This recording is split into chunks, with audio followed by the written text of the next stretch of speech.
மனம் அடிக்கடி சொல்லப்படும். நிறைய அத்தியாயங்களில் மறுபடியும் சொல்லணும்.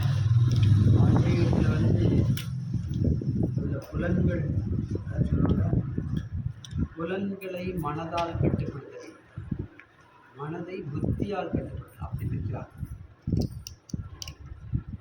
ஐம்புலன்கள் என்ன? புலன்கள் அஞ்சு அஞ்சு அஞ்சு ஐம்புலன்கள் சொல்கிறோம்ல, என்ன? கண்ணு, காது, மூக்கு, வாய், கண்ணு, தொடு உணர்வு, இப்போ ஐம்புலன்கள்.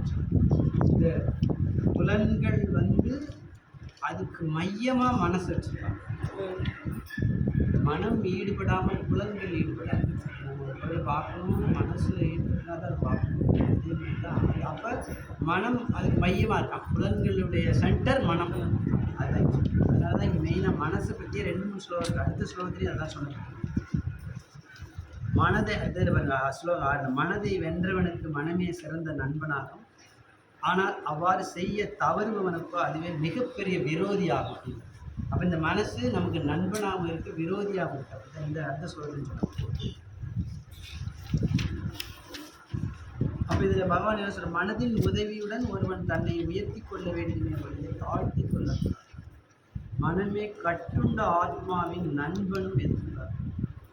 முக்கியமானது கட்டுண்ட ஆத்மானா நம்மளை தான் சொல்கிறான். கட்டுண்ட ஆத்மா இந்த ஜட இயற்கைக்கு கட்டுப்பட்டு இருக்கிறதுனால நம்மளை வந்து கட்டுண்ட ஆத்மாவை பிரிக்கிறாங்க. நம்ம முக்தி அடைந்த ஆத்மாக்கெல்லாம் வைகுந்த லோகத்தில் முக்தி அடைந்த ஆத்மாவுக்கு இந்த ஜட உலகத்தில் இருக்கிற எல்லாருமே ஜட இயற்கையினுடைய கட்டுப்பாட்டில் இருக்கும். அதனால கட்டுண்ட ஆத்மா. அப்போ கட்டுண்ட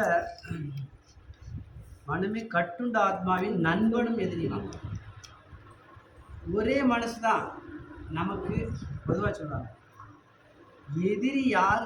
பொதுவாக நிறைய பேர் அவன் எதிரி இவன் எதிரி அப்படின்னு சொல்கிறோம்ல, கிடையவே கிடையாது.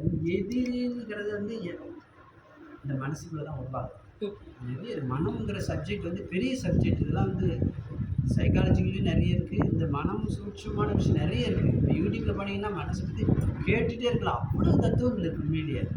இது ஒவ்வொருத்தரும் நம்ம புரிஞ்சுக்கிட்டோன்னா நம்ம வாழ்வு இலகுவாக இருக்கும். அது மனம் புலன்கள் தான் தெரியும், ஓரளவு சொல்லிடலாம். ஆனால் அந்த மனம் எப்படி செயல்படுகிறது அப்படிங்கிறது வந்து ஆன்மீகத்தில் நிறைய சர்ச் பண்ணியிருக்காங்க. அப்போ இதில் அப்போ ஒரே மனசு நமக்கு எதிரியாகவும் இருக்குது, நண்பனாகவும் இருக்குது.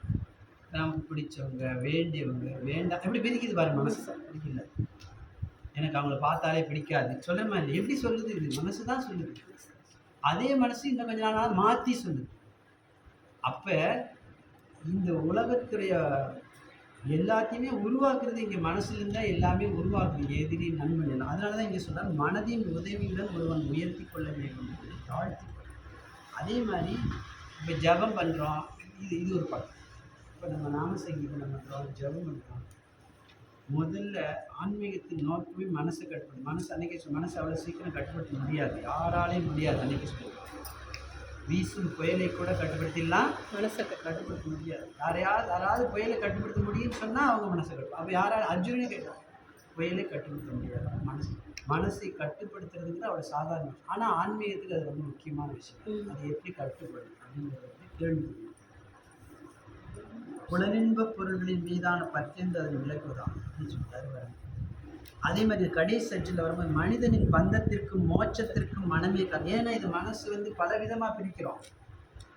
எல்லாத்தையும் விட ஆன்மீகத்தில் வந்து